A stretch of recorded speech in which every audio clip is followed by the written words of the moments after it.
Alhamdulillahirabbil alamin wa bihi nasta'inu ala umuri dunya waddin. Asyhadu an la ilaha illallah wahdahu la syarika lah wa asyhadu anna Muhammadan abduhu wa rasuluh. Usikum wa nafsi bitaqwallah faqad fazal muttaqun. Ya ayyuhalladzina amanu taqullaha haqqa tuqatih wa la tamutunna illa wa antum muslimun. Amma ba'd. Puji syukur kehadirat Allah Subhanahu wa taala dengan izin dan kudrahnya, hidayah dan taufiknya. Alhamdulillah, petang menjelang malam ini Allah kembali pertemukan kita di majlis yang penuh dengan keberkahan, disertai dengan harapan semoga Allah Subhanahu wa taala menjaga keimanan, keislaman, ketakwaan, dan juga semangat giroh untuk terus mau mengkaji dan meneliti berbagai hazanah ilmu keislaman yang begitu luas, terbentang, dan tidak akan habis sampai akhir zaman. Malah justru yang habis itu adalah usia manusia. Kita berharap juga mudah-mudahan pertemuan ini menjadi amal soleh yang makbul di sisi Allah Subhanahu wa taala dan juga menghasilkan ilmu yang bermanfaat. Para jamaah yang sama-sama berharap dimuliakan Allah Subhanahu wa taala,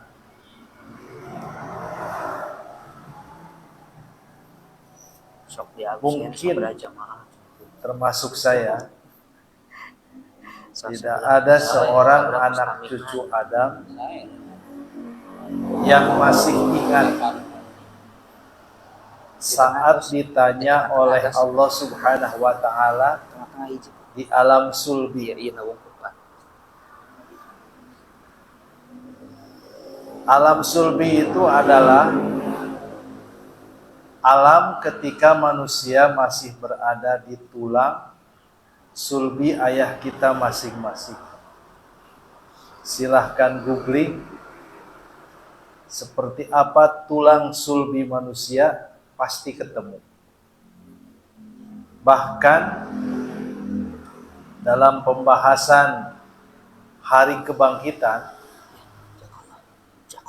itu menjadi kesepakatan para ulama bahwa nanti manusia akan dibangkitkan oleh Allah Subhanahu wa taala dari ajbul dunub, dari tulang sulbi. Dari situlah tumbuh manusia.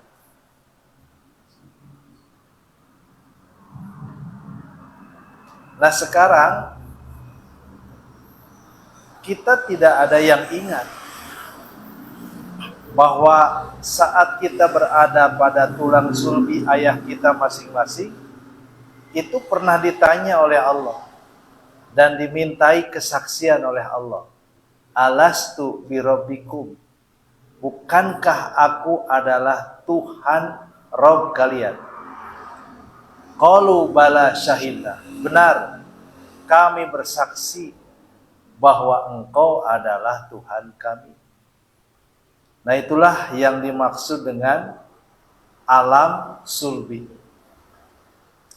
Ada yang menyebutkan alam sulbi itu dalam Al-Quran disebut al-mustaqor, sedangkan alam rahim adalah al-mustauda. Setiap manusia oleh Allah prosesnya di luar Nabi Adam dan Nabi Isa alaihi wassalam itu diawali dari tulang sulbi ayah kita masing-masing. Dari sinilah kita ini berawal. Bukan dari tanah atau bukan dari kun fayakun. Ya, tapi betul-betul kita ini dari tulang sulbi. Disebutlah al-mustaqor sebagai tempat menetap. Nah, prosesnya begitu Allah sudah menghendaki munculnya satu anak Adam dari ayahnya. Kalau ada spidol mau digambar, ya. Nah, ini alam sulbi, ya. Katakanlah di sini ayah kita ya. Anak Adam tidak akan bisa hidup di alam sulbi. Allah menghendaki satu mekanisme yang menjadi keharusan, menjadi kewajiban. Ya. Bahwa dari tulang sulbi ini melalui proses pernikahan yang resmi, ya. Ya, enggak resmi juga tetap ya, kalau dengan izin Allah. Ayah anak nanti es channel tadi kalapaan. Tunageno bapaan kan begitu.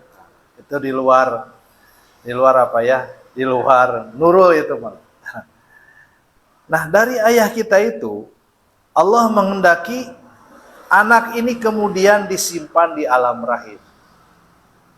Dan alam rahim itu adanya di ibu kita masing-masing. Ya, kertasnya. Jadi dari alam sulbi itulah anak cucu Adam atau bibit anak cucu Adam. Kemudian dengan mekanisme yang sudah ditetapkan oleh Allah, dia harus mampir dulu ke alam rahim.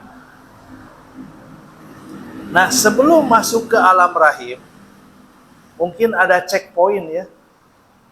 Kalau kita mau terbang ke luar negeri mah, ya, pasti kita ini akan menghadapi pemeriksaan visa atau pemeriksaan paspor.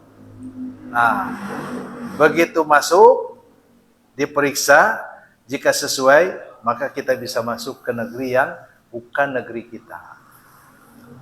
Nah, kalau dari alam sulbi ke alam rahim, itu tidak ditanya paspor, melainkan oleh Allah ditanya, bukankah aku adalah Tuhanmu?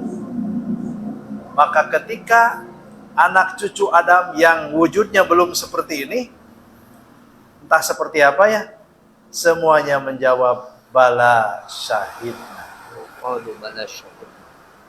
Kalau ingin lengkap ayatnya, bisa dibuka satu ayat dari surat Al-A'raf ayat ke-172. A'udzu billahi minasyaitonir rajim. Wa id akhadha rabbuka min bani adama min duhurihim dzurriyyatahum wa ashhadahum ala anfusihim alastu birabbikum qalu bala syahidna an taqulu yaumal qiyamati inna kunna an hadza ghafilin. Wa'id, dan ingatlah, tapi mau ingat ya. Oleh Allah kita disuruh mengingat-ingat, dan ingatlah. Saya yakin moal ayanu ingat ya. Akhadha rabbuka, ketika Rabbmu Allah subhanahu wa ta'ala mengangkat satu atau membikin perjanjian min bani Adam, dari anak cucu Adam ya. Dan ingatlah ketika Allah menjadikan min bani Adam, dari anak cucu Adam, min duhurihim, dari tulang punggung mereka masing-masing. Maksudnya adalah tulang sulbi al-mustaqor itu. dzurriyyatahum, sebagai anak keturunan Adam atau Bani Adam, wa ashhadahum, dan ingatlah ketika dia meminta persaksian ala anfusihim, atas diri-diri mereka, alastu birabbikum. Ini pertanyaannya, alastu birabbikum, bukankah aku adalah Tuhan kalian? Qalu bala syahidna, semua menjawab, benar engkau adalah Tuhan kami. Antakulu, supaya mereka mengatakan, yaumal kiamati, pada hari kiamat, inna kunna, sesungguhnya kami semua, an hadza ghafilin, terhadap situasi seperti ini lalai. Jadi artinya banyak yang lupa. Ada yang memaknai antakulu itu supaya kalian tidak mengatakan nanti pada hari kiamat, sesungguhnya kami lalai dari pertanyaan atau perjanjian Allah, dari persaksian yang pernah terjadi di alam sulbi. Nah, para jamaah yang sama-sama berharap dimuliakan Allah Subhanahu wa taala, jadi di alam sulbi, sebelum masuk ke alam rahim, ditanya dulu oleh Allah, bukankah aku adalah Tuhanmu? Maka semua menjawab, bala syahidna. Ya, tapi yakin moal aya nu inget. Ngan Al-Qur'an ngingetan, yen urang teh pernah ditanya di alam sulbi teh sebelum masuk ke alam rahim. Ini pertanyaan apa? Ini satu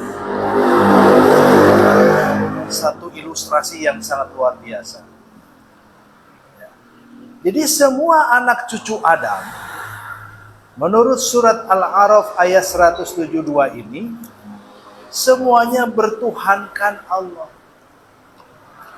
Semuanya bertuhankan Allah.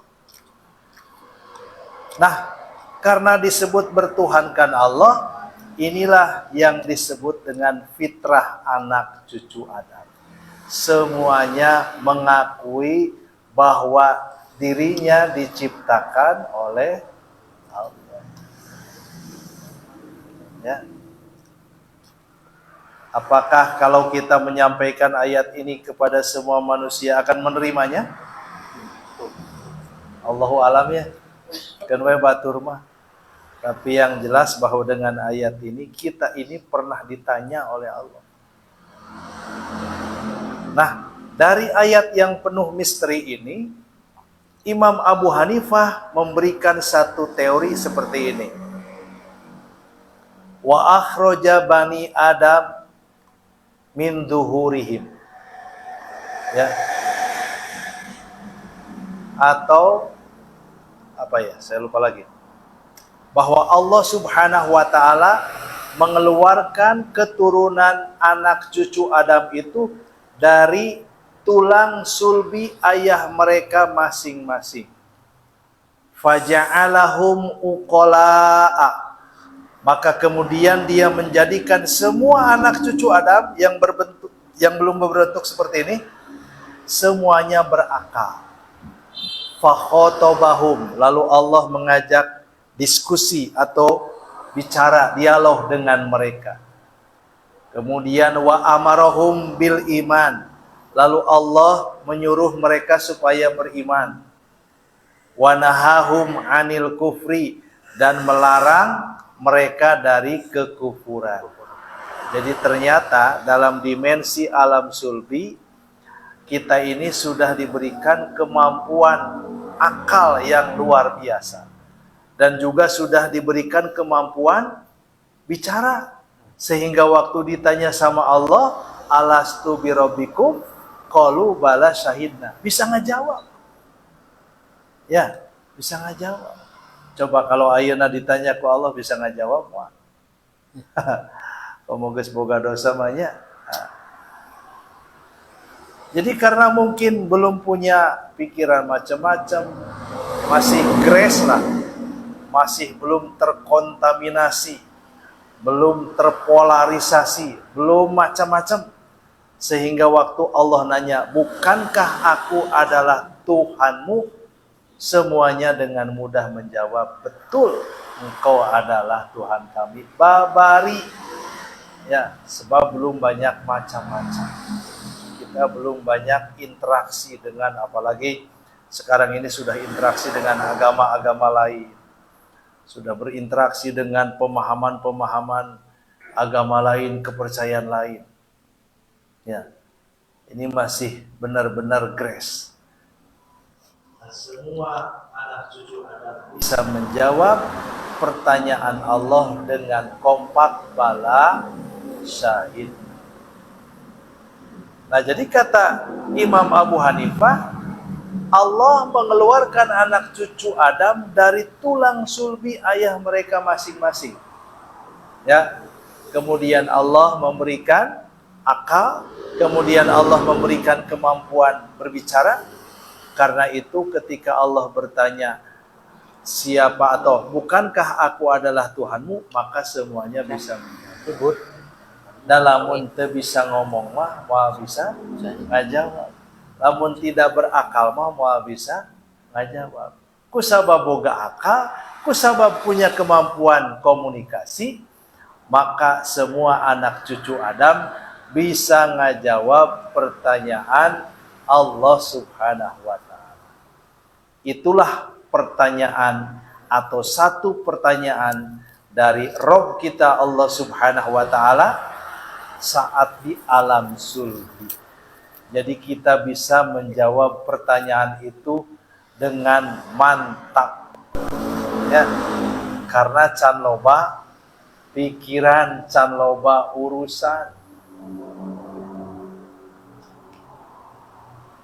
Dan yang menarik, Imam Abu Hanifah menyatakan bahwa di alam sulbi anak cucu Adam itu sudah mendapatkan perintah dari Allah, yaitu supaya beriman kepada Allah.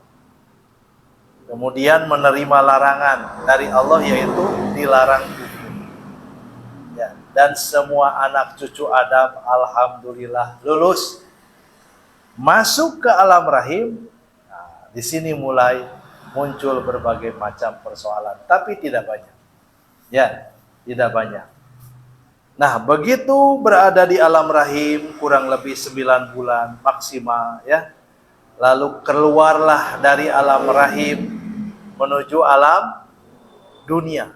Begitu gubrag lahir, maka kata Nabi, kullu mauludin yuladu alal fitrah. Semua anak cucu Adam terlahir dalam keadaan fitrah.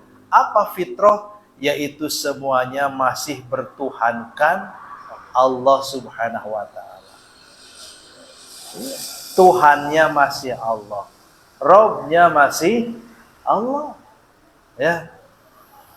Tapi kata Nabi, setelah beberapa saat kemudian fitrahnya akan berubah. Oleh siapa? Oleh kedua orang tuanya. Apakah yumajjisanihi menjadi majusi, yuhawidanihi menjadi Yahudi, yunasironihi menjadi Nasrani, atau menjadi agama apapun, sangat tergantung dari kedua orang tuanya atau orang-orang yang mengurus saat kecil sampai dia menjelang balik. Lalu kata Imam Abu Hanifah, siapa yang kufur setelah itu, ya, dan semua tadinya juga beriman, semua lahir dalam keadaan fitrah, semua bertuhankan Allah, tapi ketika lahir ke dunia, kemudian Tuhannya berubah menjadi Tuhan selain Allah, maka siapapun yang kafaro ba'da dzalika, maka dia itu faqad ghayyara badala wa ghayyara. Sungguh dia telah mengganti fitrahnya dan juga merubah fitrah.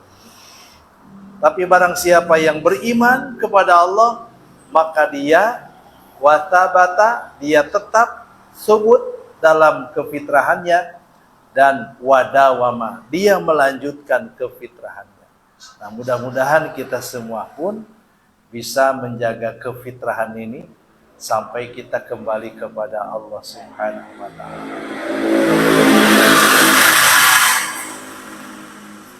Ini motor nih. Nyempreng gitu, aduh. Ya, itulah girang langkungnya, bari haheho ya teh. Bari haheho. Jadi prosesnya gitu, dari alam sulbi turun ke alam rahim, dari alam rahim turun ke alam dunia. Nah, tugas kita hari ini adalah menjaga kefitrahan yang pernah terjadi transaksinya antara Allah dengan anak cucu Adam di alam sulbi. Ya. Jadi mending di alam sulbi, mending di alam dunia ya. Di alam sulbi mah alhamdulillah aman. Ditanya siapa Tuhanmu, Allah, aman. Tapi begitu keluar dari alam rahim, kemudian hidup di dunia, terjadi berbagai macam interaksi, transaksi, dan sebagainya. Maka kemudian tidak semua anak cucu Adam fitrahnya itu tetap tetap utuh, ya.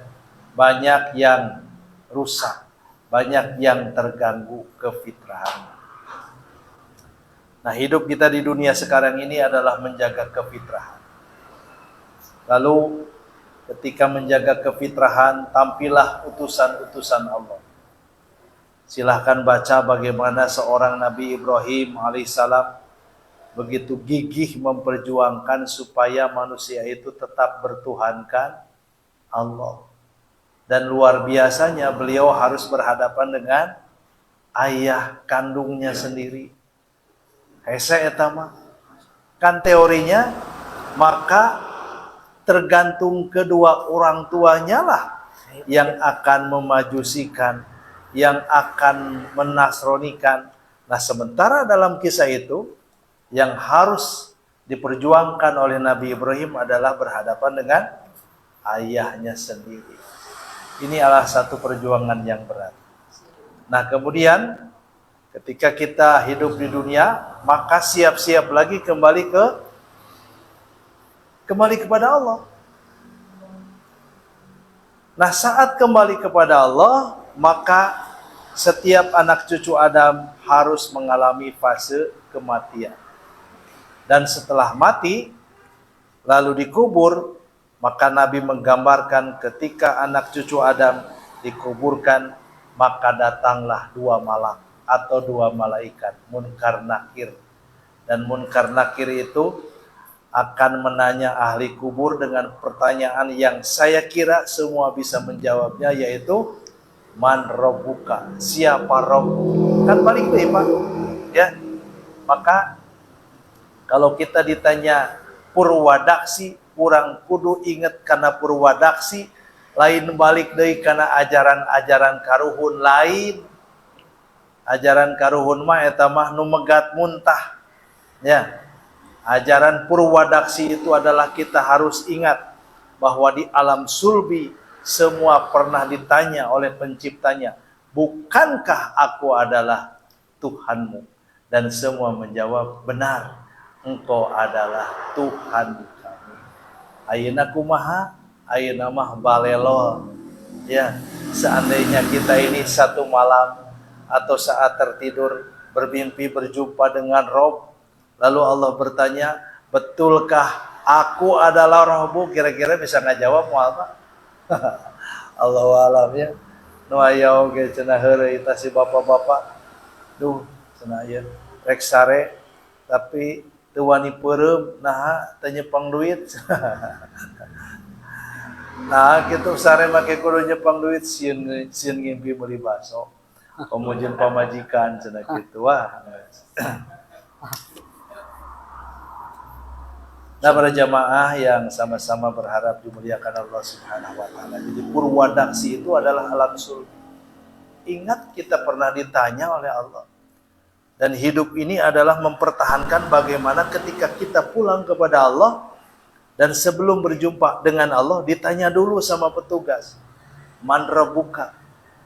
Kata Nabi, orang yang bisa menjawab Rabbi Allah, Tuhanku Allah, maka insya Allah di alam kuburnya dia akan disuruh oleh malaikat, nam kana umatil arusi, tidurlah kamu seperti tidurnya pengantin sampai kekasihmu Allah Subhanahu wa taala membangunkan kamu.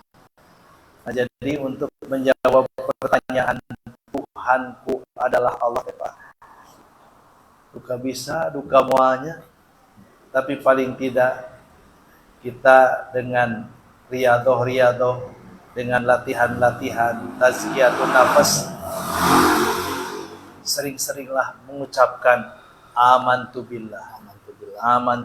Makanya di antara kalimat amantu billah itu adalah ada ikrar yang sering diucapkan oleh Nabi sebelum tidur, ya Pak. Iya. Jadi menyatakan saya beriman kepada Allah, saya beriman kepada Rasul, saya beriman kepada, dan seterusnya. Itu penting. Atau dengan kalimat raditu billahi robba wa bil islami dina, dan seterusnya. Nah, yang paling pokok itu adalah raditu billahi robba. Atau misalnya kita sering mengungkapkan la ilaha illallah. Ya, asyhadu alla ilaha illallah. Nah, itu adalah ungkapan-ungkapan kalimat yang hakikatnya adalah jangan sampai ketika kita mati lalu akan berjumpa dengan Allah, dipegat, ditanya dulu sama malaikat, siapa Robmu? Kalau tidak bisa menjawab, meureun moal panggil. Ya banyak. Iya. Kan ini pertanyaannya sederhana. Orang yang ditanya, siapa Robmu? Robku Allah, Robbi Allah. Nah, orang yang bisa menjawab Tuhanku adalah Allah, insya Allah dia akan bisa berjumpa dengan Allah. Dan nanti di akhirat kelak tidak ada kenikmatan yang paling tinggi nilainya kecuali perjumpaan dengan Allah Subhanahu wa taala. Dikelilingi bidadari mah itu mah nomor seberapa? Makan makanan yang enak, minum minuman yang enak, ya. Dalam beberapa surat ayat juga dijelaskan ada minuman zanjabil, ada minuman campuran madu, susu, bening, kemudian khamr, ya, yang lezatnya luar biasa. Tapi itu adalah kenikmatan yang sifatnya itu makhluk. Tidak ada kenikmatan dari seorang hamba kecuali ketika dia menatap Allah Subhanahu wa taala dengan penuh kebahagiaan. Nah, itulah mungkin barangkali materi yang saya maksudkan terkait dengan pertanyaan untuk anak cucu Adam di alam sulbi, yaitu pertanyaan alastu birabbikum. Semua kompak menjawab bala syahidna. Kenapa Allah nyampaikan ayat ini, pesan ini? Supaya kamu tidak lupa, tidak lalai ketika berada pada hari kiamat. Orang yang lalai dari mengingat ini, pasti pada hari kiamat akan menjadi orang-orang yang rugi, akan menjadi orang-orang yang nestapa. Karena itu teruslah berzikir, menyebut Allah dalam segala kondisi. Insya Allah pada gilirannya zikir ini akan menghasilkan satu kondisi yang membuat kita sangat bahagia. Pertanyaan di alam kubur mada teh setting ya banyak. Pirau gini taros naon? Man rabbuka, siapa Tuhanmu? Nya mau ditanyakan siapa presidenmu? Mau ditanyakan, Pak. Siapa bojomu? Yang ditanyakan itu adalah siapa Rabbmu. Kalau bisa menjawab, insya Allah kita akan berjumpa dengan konteks pertanyaan itu. Kemudian kalau ditanya siapa nabimu, ya mudah-mudahan bisa menjawab dengan sholawat, dengan ittiba kepada sunnahnya.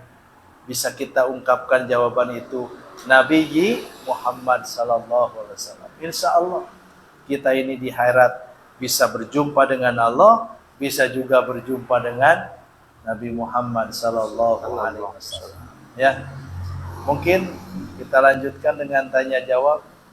Ya. Karena saya tidak sempat nanti ngeprint ini nih makalah ya. Terus tadi ada sesuatu yang harus diselesaikan di Ciamis, jadi di Ciamis langsung kali ya. Ya. Mangga. Kalau ada gitu, kalau ada. Kalau tidak ada mah ya kumaha. Ya, Waalaikumsalam. Waalaikumsalam warahmatullahi wabarakatuh.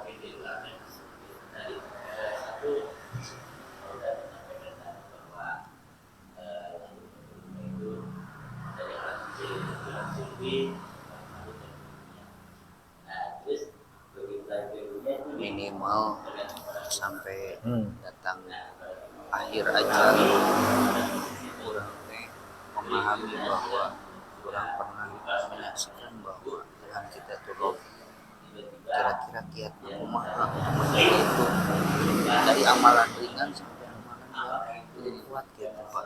Kita harus bentuk konkret kurang amalia kita dari hal yang kecil ringan sampai dengan hal yang paling mungkin dikatakan sulit apa gitu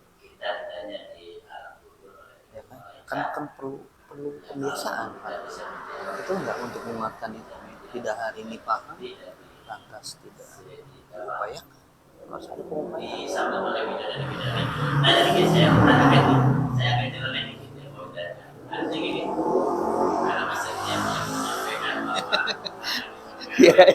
ya jok.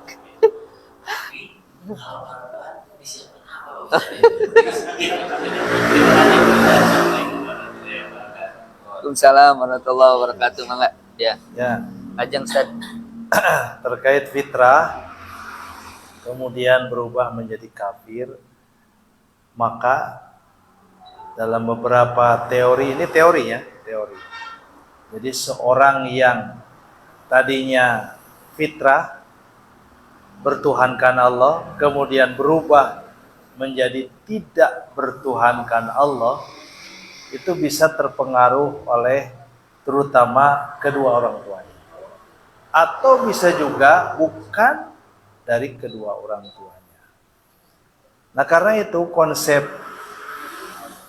tentang iman dan kufur ini kemudian melahirkan teori bahwa iman dan kufur itu adalah bukan bawaan lahir. Ya, ini konsep. Jadi pada awalnya manusia itu terlahir netral aja. Allah tidak menciptakan manusia langsung mukmin dan Allah tidak menciptakan manusia langsung kafir. Walaupun secara kasat mata kayaknya yang lahir itu langsung gimana orang tuanya, kan begitu? Ya, karena tidak memahami teori sulbi tadi. Nah, begitu seorang itu menjadi kafir, maka teorinya mengatakan bahwa seseorang tidaklah kafir karena pertama bifi'lihi, karena perbuatan sendiri. Yang kedua wa inkarihi, karena keingkarannya, wa juhudihi, karena pembangkangannya. Yang keempat itu karena bihidlanillahi ta'ala, karena pembiaran Allah subhanahu wa ta'ala. Ini teorinya. Ya, teorinya. Da ari persisna kumaha kajadianana mah Allahu alam ya. Jadi seorang itu kenapa menjadi kufur? Karena dalam setiap manusia itu seperti dalam surat Wasyamsi wa duhaha ya. Nah, fa'alhamaha fujuraha wa taqwaha. Jadi Allah telah mengilhamkan kepada manusia itu fujur dan takwa. Nah, jadi ada potensi.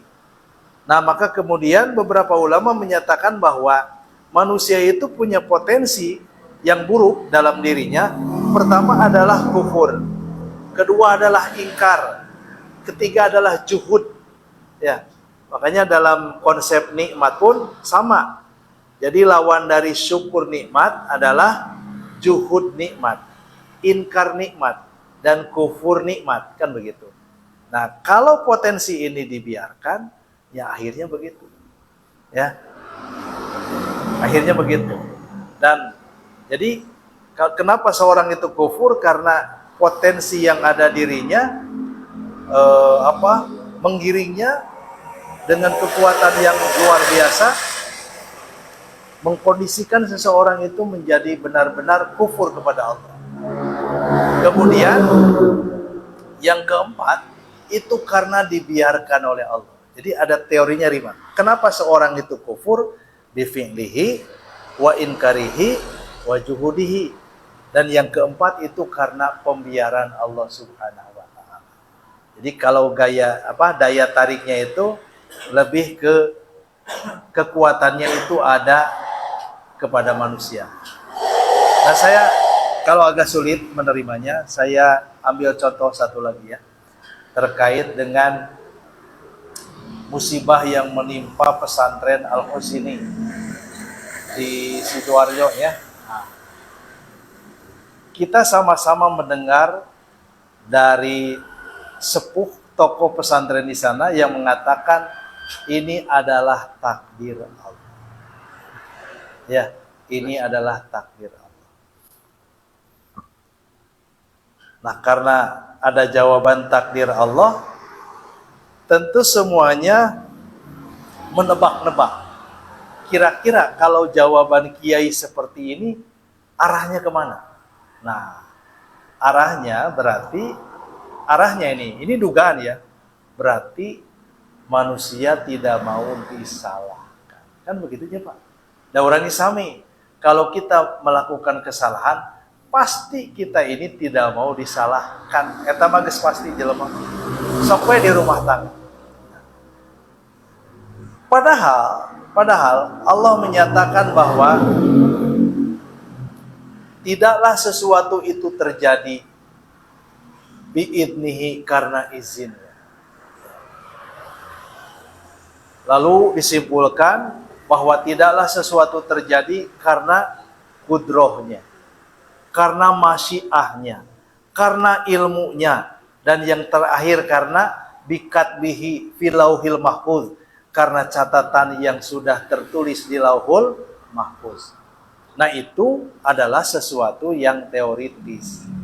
Jadi ketika kita menyatakan itu adalah takdir Allah, benar. Dan takdir Allah mau bisa diganggu gugat, siapanya? Tapi sekarang ini ada korban, ada kerugian dan sebagainya. Eta mah bereskeun. Tong make teori takdir. Ya. Dan kita menyelesaikan masalah juga hakikatnya sebenarnya sedang mengungkap takdir-takdir Allah yang lain ya banyak. Iya. Jadi kalau kita mengatakan bahwa itu takdir Allah, benar. Ngan sadayana teu aya nu apal. Takdir Allah teh siga kumaha. Kita hanya mengetahui teori-teorinya bahwa sesuatu tidak terjadi karena ilmunya. Sesuatu tidak terjadi karena izinnya. Sesuatu tidak terjadi karena masyiah irodahnya. Sesuatu terjadi karena catatan yang tertulis di lauhul mahfuznya. Itu teori. Dan moal kaudag debikeun ka iraha oge moal. Ya. Karena itu takdir sudah kita terima begitu saja, tidak usah lagi membahas dan hal-hal yang sifatnya di luar kemampuan kita. Mari kita selesaikan bagaimana agar persoalan ini kepada semua pihak menjadi enak dan nyaman. Ya, walaupun yang terakhir saya baca ada yang menolak, Ibu Atalia kalau tidak salah ya, bahwa kerusakan Al-Husini itu akan diselesaikan oleh pemerintah. Setuju tuh Pak? Ya, ini menjadi persoalan yang unik gitu ya, yang unik. Karena ya mungkin di balik itu masing-masing tidak mau menanggung malu atau apapun. Nah, kemudian mungkin itu bisa diterimanya, tapi peminta acan tiasa ditampi, ya begitulah. Karena memang kita tidak bisa mengungkapkan rahasia takdir yang sesungguhnya, tetiasa Pak. Nggak bisa. Tapi kita cuma bisa mendekati teori-teori yang dijelaskan Al-Quran, Sunnah, dan juga penjelasan-penjelasan dari para ulama. Nah kemudian yang kedua tentang bidadari. Nah hari di surga teh nu diinget-inget teh bidadari. Atungke awewe Pak Dedi, Pak nu Dedi. sarolehah jadi naonnya. Ya itu juga misteri. Ada yang menyatakan bahwa bidadari-bidadari itu justru dari perempuan-perempuan yang solehah, ya banyak. Walaupun ada penjelasan bahwa al-hur, al-ain, ya, hurul ain, bidadari-bidadari itu, ya sekarang saja pemahaman kita tentang bidadari di surga. Apakah bidadari surga itu makhluk baru? Atau perempuan-perempuan yang solehah yang kemudian diangkat derajatnya oleh Allah lalu menjadi bidadari? Kan gitunya Pak. Tama kedah ku ilmu ya teman. Mohon kedah ku ilmu. Dari dikira-kira mah Allahu alam lah. Abdi oge can sanggup ngajawabna. Ya. Jadi yang jelas bahwa kalau laki-laki nanti di surga dikelilingi bidadari, lantas perempuan-perempuan yang soleha bagaimana? Apakah dikelilingi oleh perjaka-perjaka yang tampan rupawan? Allahu alamnya Pak. Ya, kalau bahari mah kadang-kadang tong jero-jero teh Iqbal. Sebab kalau terlalu dalam kita juga justru melupakan urusan-urusan yang lebih nyata di kehidupan dunia.